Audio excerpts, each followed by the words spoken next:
Hello and welcome. Good evening. You're watching Super 6 here on India Today. I'm Akshata Anantagopal. Over the next 1 hour, we'll be getting you all the top stories of the day. But let's begin by giving you a quick glimpse of what to expect over the next 60 minutes. Our top focus this evening on Super 6 is on the Supreme Court's order on the Karur Stampede investigation.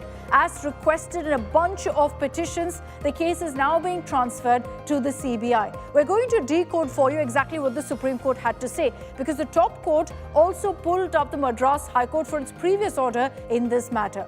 Exactly why? What was it that they found contentious in the Madras High Court's order? I'm going to be breaking that down for you. But this is being considered as a big victory as far as Vijay and DMK is concerned, because they've constantly been claiming that there's a conspiracy that needs to be unearthed. And they've maintained they had no hope whatsoever from the SIT that was formed previously. So we will be getting you all the details on that important ruling from the Supreme Court, but also coming your way at 6:30 this evening is by far the biggest story of the day. The Gaza peace plan in motion finally. You had Donald Trump wrapping up his address in the Israeli parliament. We've seen the release of 20 hostages. We'll be getting you all of the highlights of what's happened in phase 1 of the peace plan as far as Gaza is concerned and what Trump had to say in the Israeli parliament. That much more coming your way over the next 1 hour here on Super 6. I'm Akshata Anantagopal. Let's begin this broadcast by getting you the top 10 stories of the day. Last-minute hiccups have emerged in the NDA seat-sharing arrangement in Bihar. Sources suggest that BJP and JDU are yet to reach a final agreement on seat allocations for allies, Chirag Paswan, Jitan Ram Manjhi and Upendra Kushwaha, while the BJP and JDU are expected to contest 101 seats each. Major setback for RJD ahead of the Bihar elections as Delhi court has framed multiple criminal charges against Chief Lalu Yadav, his wife Rabdi Devi, son Tejasvi Yadav in connection with the alleged IRCTC scam. The Enforcement Directorate carried out extensive raids in Chennai and Kanchipuram in connection with the Coldrift cough syrup tragedy. Searches were conducted under the PMLA at the premises of the Srisan Pharma at the residences of top officials of the Tamil Nadu Food and Drug Control Department. And days after the horrific Durgapur gang rape case in Bengal, politics continues. BJP has launched a 6-day sit-in protest at Durgapur. Bengal LOP Shivendu Adhikari has led the protest, condemning Mamata Banerjee's remarks where she shamed the victim. Political tensions are escalating over the alleged suicide of a Kerala IT professional, with the Congress intensifying its attack on the RSS. Congress has demanded answers after reports suggested that the victim faced online harassment allegedly linked to his political views. The Kerala Chief Minister has dismissed speculation that his recent dinner meeting with cabinet colleagues was tied to the much talked about cabinet reshuffle. He clarified that the gathering was a routine interaction, nothing more. Donald Trump has signed the historic peace pact in Tel Aviv in the presence of Israeli Prime Minister Netanyahu and President Isaac Herzog ahead of the Gaza Peace Summit. Donald Trump also addressed the Israeli parliament, saying the ceasefire deal would be a golden age of Israel and Middle East.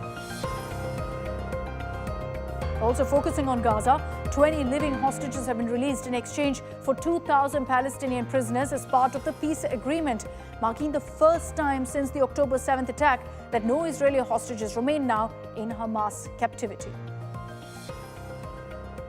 And after the hostages were released, Israeli Prime Minister Netanyahu hailed Trump as the greatest friend of the Israeli people and asserted that Israel has managed to crush Hamas since the war began.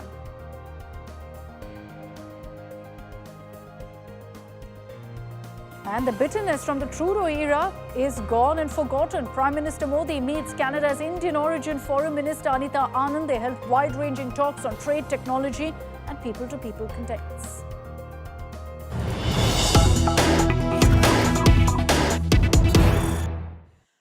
Okay, let's begin with a news break coming in. What's happening in Bihar? We're weeks away from the election and there's still no formal seat deal that's been finalized for the NDA.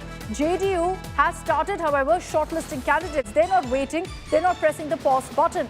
JDU started pledging seats to candidates. This despite the fact that the impasse over seats continues within the NDA. Remember, we were supposed to see a press conference today that reportedly didn't happen because of BJP and JDU are now in talks without any sort of end in sight on which seat goes to whom of the 101 that's been pledged to each side.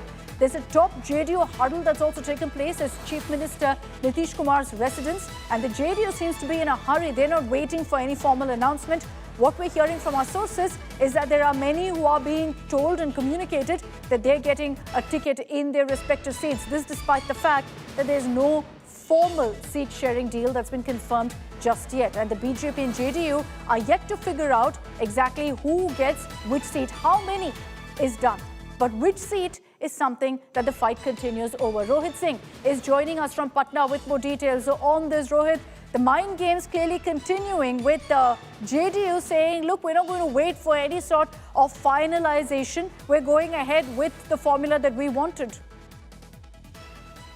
Yes, see, there seems to be last-minute glitches as far as the NDA is concerned over the announcement of candidates for the Bihar Assembly election, especially for the first phase. And today, what we learn is that there was a scheduled press conference that was supposed to be held by the NDA, but that did not happen because of some last-minute issues that erupted between BJP and JDU over the selection of seats.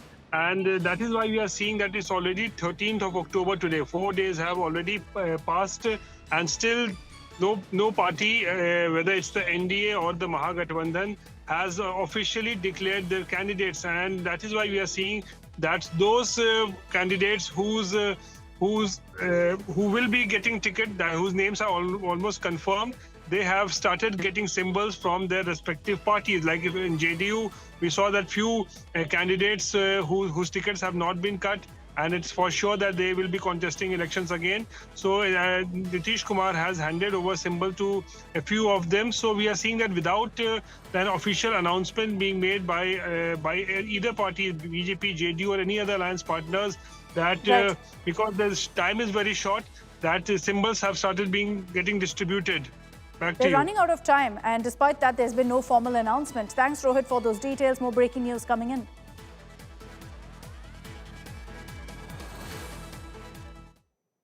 And clearly, there's an all-out fight in the Lalu Parivar as well. Lalu's son, Tej Pratap, has confirmed that he's going to be fighting from the Mahua seat. This comes after a very public spat within the family, leading to Tej Pratap exiting the RJD, and he's going to be contesting on the Jan Shakti Janata Dal ticket. That's his party. So he is going to be fighting from Mahua seat, which is his stronghold. No surprises there. But what this essentially cements is the fact that there is an all-out tussle between the two brothers, or within the Lalu family for that matter. Remember, Tej Pratap was removed from the RJD, but he made it very clear that he's not going to back down and said he will be contesting the elections. True to his word, the announcement has been made that Tej Pratap now will be fighting from the Mahua seat.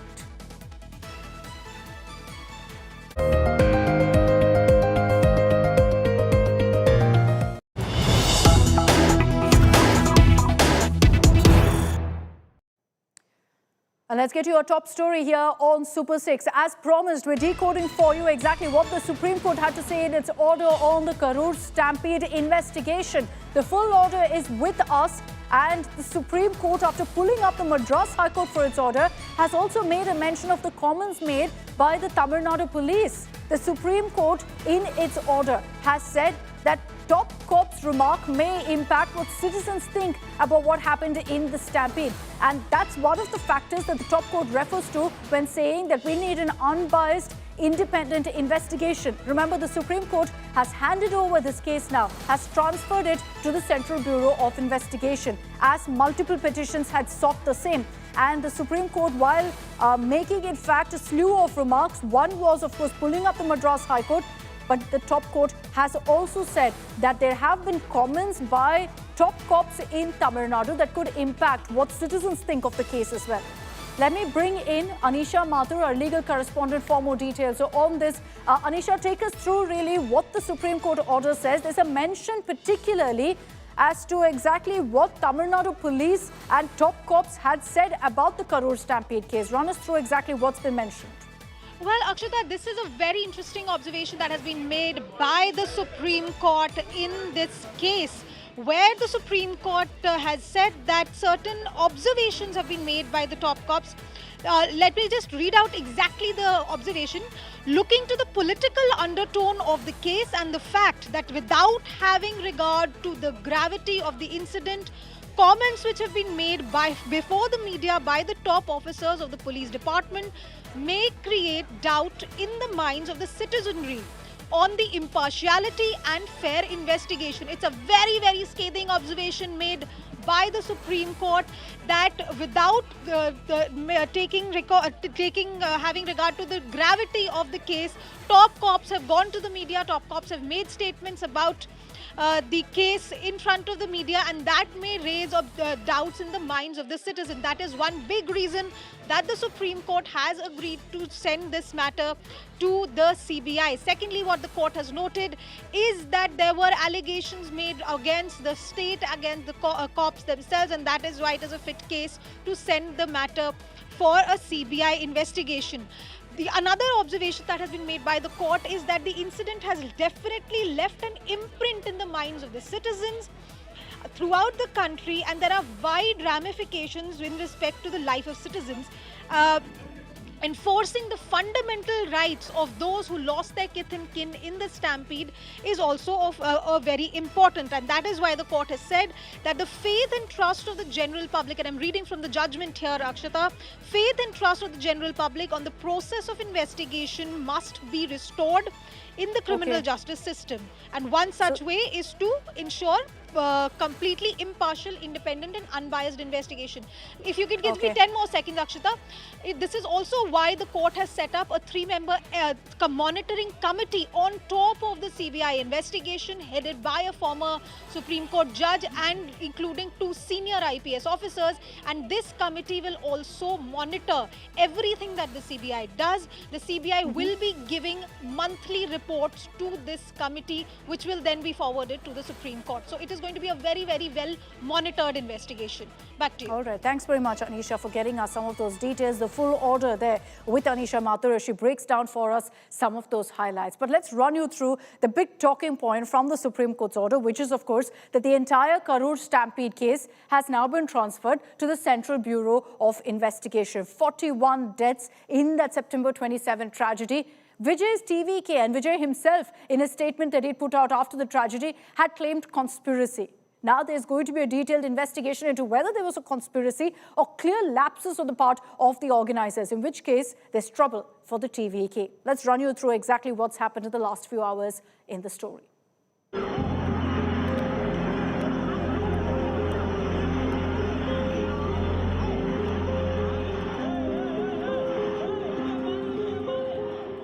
Supreme win for the TVK in the Karur Stampede investigation.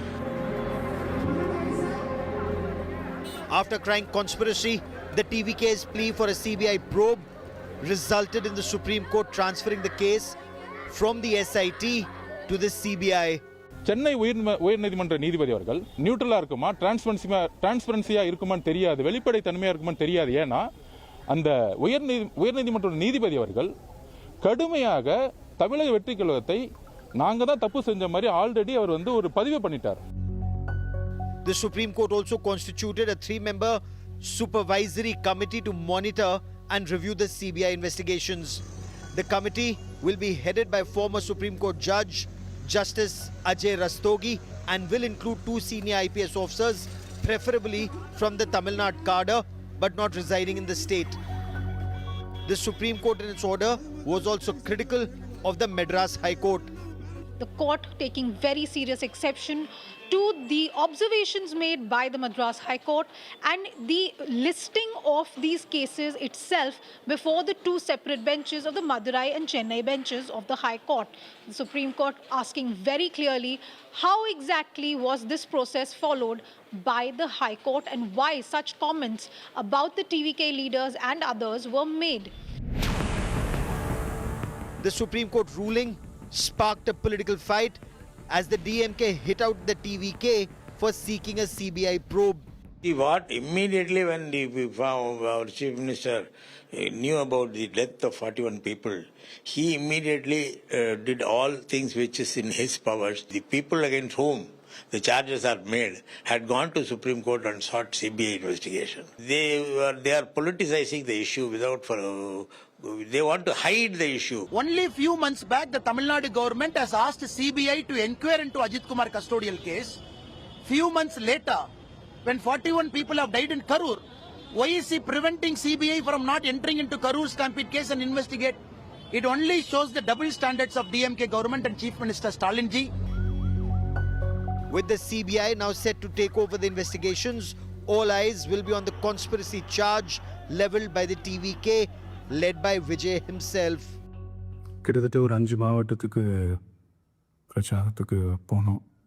மாதிரி எதுவுமே நடக்கல. ஆனால் கரூரில் மட்டும் ஏன் அப்படி நடக்குது? எப்படி நடக்குது? மக்களுக்கு எல்லா உண்மையும் தெரியும். சீக்கிரமே எல்லா உண்மைகளும் வெளியில் வரும். 41 lives lost in Karur Stampede. Now, Supreme Court has struck down the special investigation team constituted as per the orders of the Madras High Court and the case to be transferred to CBI. TVK calls this as a victory, but DMK claims that this is nothing but Vijay falling on the feet of BJP to cleanse himself of the crime through the washing machine. With Daniel, Pramod Madhav for India Today.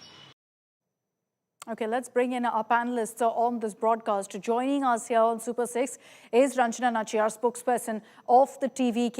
We've got KV Dhananjay, advocate of the Supreme Court, who will be with us in just a bit. Mr. Kovai Sathiyan, spokesperson of the AIADMK, and Harish Mohammed Ibrahim, DMK backer, supporter, is with us on this broadcast. Vanakkam, good evening to all of you. I'd like to begin with you, Harish Mohammed Ibrahim, on how really the DMK and DMK backers right now view what's happening, because many are deeming this as a setback. The fact that the Supreme Court has not just transferred this case to the CBI, but has also pulled up the manner in which the Madras High Court delivered its verdict, the manner in which Tamil Nadu police spoke about this case.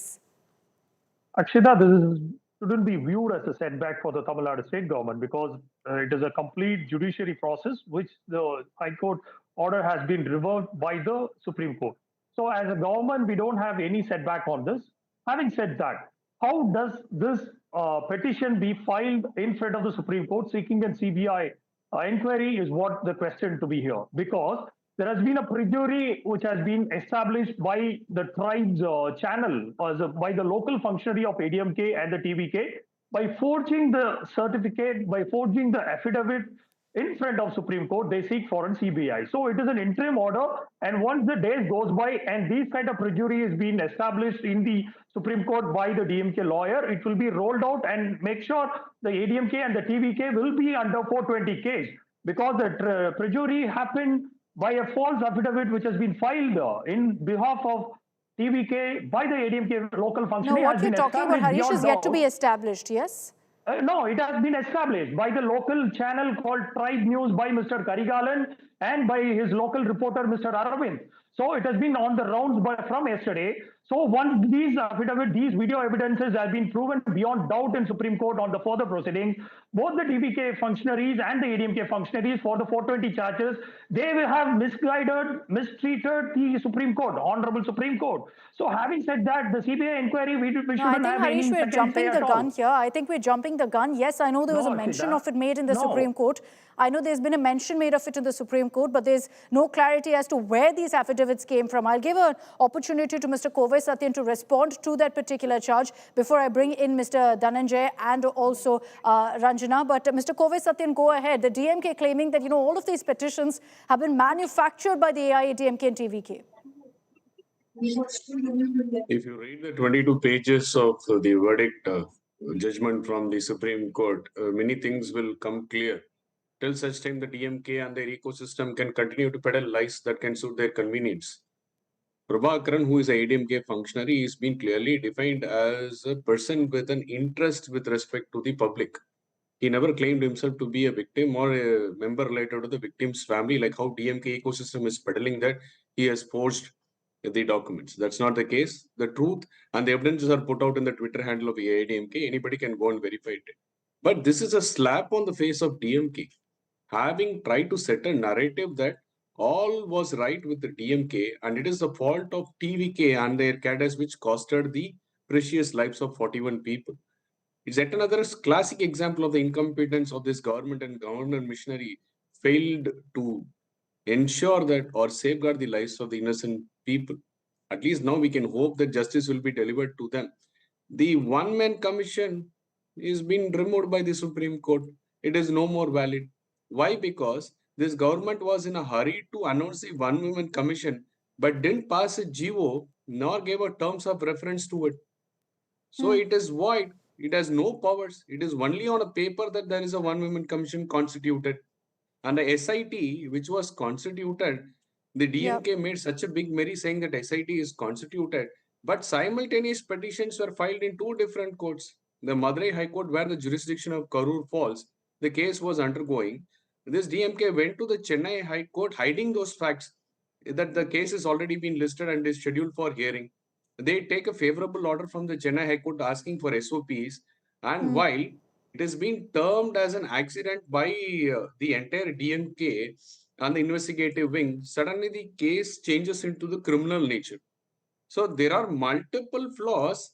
The hurriedness and the way DMK and the government acted raised a lot of suspicion, not only on the people in the lines of bureaucracy or the law or the judiciary, with respect, even a common man in Tamil Nadu has started questioning why there is such a hurry, why there is I'll such a talk pressure about and what you're attention on the referring to, DMK. Mr. Kovai Sathiyan, some of what the Supreme Court also raised, but I just want to refer to the news break that's coming in, which we're putting out on our screens, is that there's been a post that's been put out by TVK chief Vijay on social media platform X, where essentially he said, justice will prevail. The TVK is viewing this as a victory of sorts. The fact that the Supreme Court has now ordered for a CBI investigation, and about that also a committee of sorts that will look into how the investigation is moving forward. I'll bring in Ranjana Nachiyar on this. Ranjana, you've got a comment that's come in, of course, from your boss, from TVK chief Vijay, when, of course, he says that justice will prevail.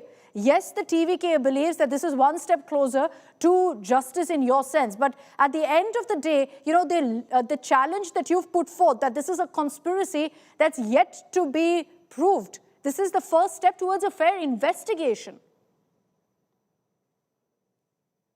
Yeah.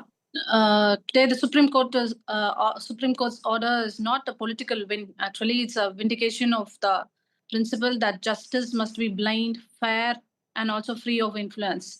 TVK always, we demanded a probe that is beyond suspicion, and this is preciously what the Apex Court has mandated today. And, you know, out of 45, we have lost 41 lives of our loved ones. And today's Supreme Court order is a very important step, not just for TVK, it is but for the people of Tamil Nadu itself. And it's not a political case again. We always say that one person, one committee doesn't work for Tamil Nadu, and that's why we clearly stated that no faith in that one-man commission. And we demanded a CBI probe. This tragedy of this scale needs a comprehensive forensic investigation. And CBI also can handle very much efficiently, we believe. They can examine in detail who came, who left, whatever happened from the police side, whether any mysterious outsiders were present in that crowd. No, but why did you not have faith? Ranjana Nachiyar, why was there no faith in the SIT that was formed? We strongly believe DMK's conspiracy. It's a conspiracy. We strongly believe again and again. We used to say in all our meetings, we used to say, and today we are demanding this kind of probe. We are very happy with today's verdict, because it brings the credibility and transparency, and hope our families who have lost their loved ones, they will get the justice. Okay, let me bring in Harish. Harish, you were referring to some of these affidavits and, you know, question mark over the authenticity. The reality is that the Supreme Court, in its order today, has pulled up the manner in which this case was heard, saying why was a writ petition taken up as a criminal writ petition? Why was a petition that was speaking about SOPs for political rallies turned suddenly to create an SIT into an investigation into the stampede? All of these questions have been raised, including how the Tamil Nadu police spoke before the media. Akshita, I'm not an ignorant like the TVK's Mr. Radu Arjuna, who go ahead and speak about the Honorable High Court of Madras and who has put out an innuendo stating that the High Court of Madras judge have been referring has a political motive. And I don't want to get into those kind of contempt of court proceedings, which the judiciary process has to be examined by the apex court and the Honorable Madras High Court. So I don't want to get involved in the judiciary fundamentals of what the judicial procedures should be. But having said that, what happens here is whether the affidavit which has been filed by both of the kith and kin of the lost, No, whether surely, Harish, surely, if you can question the affidavits, you can go ahead and remark on what the Supreme Court has said today. No, Akshita, those are different. As a pure journalist, you should know the difference of both the things. No, I Affidavit very much forming know an the difference. affidavit I'm with the asking you, court Harish, what you have to court say decide. about the fact that the Supreme Court has highlighted glaring issues in how this case was dealt with previously. Let me give the difference, because an affidavit with a forged sign without the kith and kin knowing that getting into the Supreme Court on their behalf is a forged crime and it is a perjury. Let that be established, Harish. It can't be. No, it is established. You know, at this beyond point, a it's a doubt. plain allegation. At this point, it's a plain allegation. Yes or no? With the proven evidence by the tribes media, So Mr. Karigalan when that's has submitted given out a in clear court, cut. when that's Which will be submitted in submitted? court, and when when This it's is the submitted in case- court, when it's this is the accepted case- by the court, we will have that Akshita. conversation. But for now, let's focus on what's happened in the Supreme Court so far. Of course, I want to make sure that this is the case which has been already listed. So the additional evidences will be, it is an interim order. First, please make a note, it is an interim order. So once the second level of hearing comes on the next time, the evidence which is against the ADMK and the TVK, I don't want to get into that, whether the CBI inquiry should be welcomed or not, whether it is a setback or not. It is not a setback. We welcome as a fundamentalist, as a proper government, we welcome whatever the inquiry which the apex court want to constitute to make sure to reveal whatever the basic conspiracy behind the scenes. We don't have any question about that. But having said that, whether the perjury is to be established, whether the cheating of Honorable Apex Court should be examined, yes, of course, and this will be revealed on the second hearing once the case comes the next time. And the perjury will be established against the ADMK and the TVK for their 420 of cheating against the Supreme Court, against the will of the Supreme Court. When they can do the same thing to an apex court, See what happens in the next hearing. If that happens, that's when we'll have that conversation. Kovai Sathiyan, there have been reactions that have been coming in through the day from the DMK, suggesting that this is now the TVK, AIADMK, BJP coming together to raise this whole bogey of conspiracy and then take it to the CBI, which they maintain is an agency that's influenced by the BJP, and that's why Vijay wanted such an investigation. That could be the most absurd comment that DMK can say from their side, stating that CBI can influence the investigation. Since 2014, BJP is in power at the center, while DMK were in opposition in Tamil Nadu. For every accident, they sought a CBI inquiry.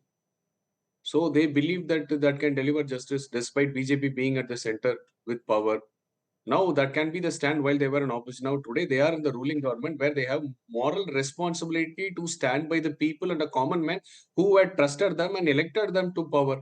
And so far there is not even one statement from this chief minister who say that I will stand by these victims and I'll deliver justice. All they are interested is to paint a narrative of alliance that TVK, AIADMK and BJP is going to form an alliance because 41 lives are lost and we have done the right thing. How can somebody on earth believe that a chief minister doesn't have the basic understanding of passing a GO after announcing a one-woman commission? Can you believe this? Hurriedly, he went to that place on the night and the commission was announced. And since then, it's almost 20 days, no GO was passed, no terms of reference were given.